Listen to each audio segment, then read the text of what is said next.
தமிழ் சினிமாவில் மெல்லிசை மன்னர் எம்.எஸ். விஸ்வநாதன் அவர்கள் நடத்திய ஒரு விழாவிற்கு சோ. ராமசாமி அவர்கள் என்ட்ரி கொடுப்பதாக இருந்தது. அப்பொழுது எம்ஜிஆர் எம்.எஸ். விஸ்வநாதனிடம் சோவை எதற்காக அழைத்தீர்கள் என்று கோபப்பட்டு தகராறும் செய்துள்ளார். ஏன் எம்ஜிஆர் அப்படி தகராறு செய்தார் என்ற ஒரு தகவலை பற்றி தான் இந்த பதிவில் நம்ம பார்க்க போகிறோம். வாங்க பதிவிற்குள் போகலாம்.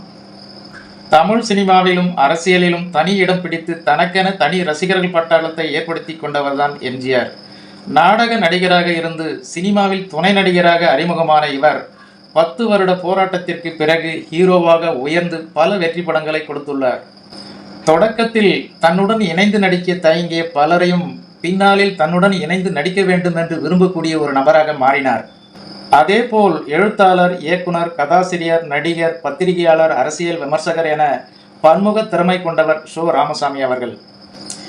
எம்ஜிஆர், ஷோ இருவரும் நெருங்கிய நண்பர்கள்தான் என்றாலும் கூட அரசியல் என்று எடுத்துக்கொண்டால் இருவரும் எதிரெதிர் துருவங்களாக இருந்துள்ளனர்.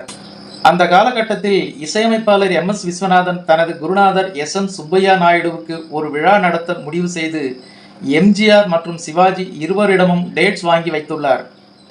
அதேபோல் அந்த நிகழ்ச்சியை தொகுத்து வழங்க சோ. ராமசாமி அவர்களை புக் செய்துள்ளார் எம்.எஸ். விஸ்வநாதன். விழாவிற்கான நோட்டீஸை அச்சடித்து எம்ஜிஆரிடம் காட்டுவதற்காக சென்றுள்ளார்.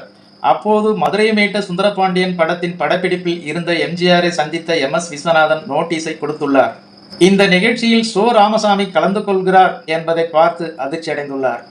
மேலும் இதை பார்த்தவுடன் கோபப்பட்ட எம்ஜிஆர், இந்த விழாவிற்கு எதற்காக நீ ஷோவை அழைத்தாய்? ஷோ எனக்கு நண்பர்தான், ஆனால் அரசியலில் இருவரும் எதிரெதிரே இருக்கிறோம். மேடையில் நான் அரசியல் பேசினால் அதற்கு நேர்மாறாக அவர் ஒன்று பேசுவார். இது மேடையில் நன்றாக இருக்குமா? உனக்கு ஹார்மோனிய பெட்டியை தவிர வேறு ஒன்றுமே தெரியாது, நீ ஒரு சுக்கு என்று கூறியுள்ளார் எம்ஜிஆர். இதை கேட்ட எம்.எஸ்.வி. ஷோவிடம் விழாவிற்கு வர வேண்டாம் என்று சொல்லிவிடவா என்று கேட்டுள்ளார். அதற்கு எம்ஜிஆர், வேண்டாம், அப்படியெல்லாம் சொல்லிவிடாதே, விழாவிற்கு ஷோ வரட்டும், நான் பார்த்துக் கொள்கிறேன் என்று கூறியுள்ளார். அதன் பிறகு எம்ஜிஆர் இப்படி சொன்னதை ஷோவிடம் எம்.எஸ். விஸ்வநாதன் சொல்ல, கவலைப்படாதீங்க, இந்த விழா சுப்பையா நாயுடுக்கான விழாவாகத்தான் இருக்கும், இந்த விழாவில் அரசியல் கலக்காமல் நான் பார்த்துக் கொள்கிறேன் என்று கூறியுள்ளார் சோ. ராமசாமி அவர்கள். அதன்படி அந்த விழா அமைதியாக நடைபெற்றுள்ளது என்பது குறிப்பிடத்தக்கது. ஓகே ஃப்ரெண்ட்ஸ், இந்த ஒரு சுவாரஸ்யமான தகவல் உங்களுக்கு பிடித்திருந்தால் உடனே ஒரு லைக் போட்டு சப்ஸ்கிரைப் பண்ணி சப்போர்ட் பண்ணுங்க. நன்றி, வணக்கம்.